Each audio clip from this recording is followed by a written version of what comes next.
বাংলাদেশের একদিকে ভারতের মতো প্রতিবেশী, অন্যদিকে মিয়ানমারের মতো অস্থির এক জনপদ। সীমান্তের ওপারে অশান্ত পরিস্থিতি মাঝে মধ্যেই আমাদের ভাবিয়ে তোলে। সাধারণ মানুষের মনে প্রায়ই একটি প্রশ্ন উকি দেয়, বিপদের সময় বাংলাদেশকে নিজেকে রক্ষা করার ক্ষমতা রাখে আমাদের সামরিক শক্তি আসলে কতটা?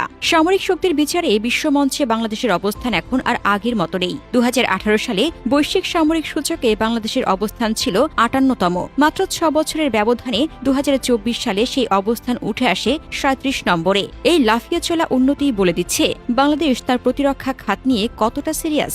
একটি দেশের আকাশসীমা সুরক্ষিত রাখতে বিমান বাহিনীর ভূমিকা অপরিসীম। বর্তমানে বাংলাদেশ বিমান বাহিনীর বহরে 212টি বিমান রয়েছে। এর পাশাপাশি রয়েছে 73টি আধুনিক হেলিকপ্টার। রাশিয়ার তৈরি বিখ্যাত MI সিরিজের 36টি হেলিকপ্টারের পাশাপাশি যুক্তরাষ্ট্রের তৈরি বেল ও সেসনা মডেলের হেলিকপ্টারও আমাদের আকাশ পাহারায় নিয়োজিত। প্রশিক্ষণ ও জরুরি প্রয়োজনে ফ্রান্স ও ইতালির সরঞ্জামও ব্যবহার করা হয়। বয়ার পর বাংলাদেশের তথ্যমতে আমাদের সামরিক বাহিনীর হাতে এখন 44টি ড্রোন রয়েছে। এর মধ্যে তুরস্কের তৈরি বিশ্ববিখ্যাত বাইরাক্টার TB2 এবং স্লোভেনিয়ার ব্রামোর C4I ড্রোনগুলো বিশেষভাবে উল্লেখযোগ্য। অন্যদিকে নৌবাহিনীর সক্ষমতাও দেখার মতো। মোট 117টি নৌযান নিয়ে আমাদের নৌবাহিনী এখন একটি ত্রিমাত্রিক বাহিনী। এর বহরে আছে 7টি ফ্রিগেট ও 6টি করভেট যুদ্ধ জাহাজ। 2017 সালে দুটি চীনা সাবমেরিন যুক্ত হওয়ার পর সমুদ্রের তলদেশেও বাংলাদেশের আধিপত্য নিশ্চিত করেছে।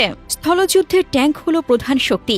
বাংলাদেশের কাছে বর্তমানে 320টি ট্যাঙ্ক রয়েছে, যার সিংহভাগই চীনের প্রযুক্তিতে তৈরি। আমাদের শক্তিশালী টাইপ 59 দুর্জয় ট্যাঙ্কগুলো গত কয়েক বছরে দেশে আধুনিকায়ন করা হয়েছে। বাংলাদেশ সেনাবাহিনীতে বর্তমানে প্রায় 3 লক্ষ প্রশিক্ষিত সদস্য রয়েছেন। তারা কেবল দেশের সীমান্ত রক্ষা করেন না, বরং জাতিসংঘের শান্তিরক্ষা মিশনের মাধ্যমে সারা বিশ্বে বাংলাদেশের লাল সবুজ পতাকাকে গৌরবের সাথে তুলে ধরছেন। শৃঙ্খলার দিক থেকে আমাদের সেনাবাহিনী আজ বিশ্বজুড়ে প্রশংসিত।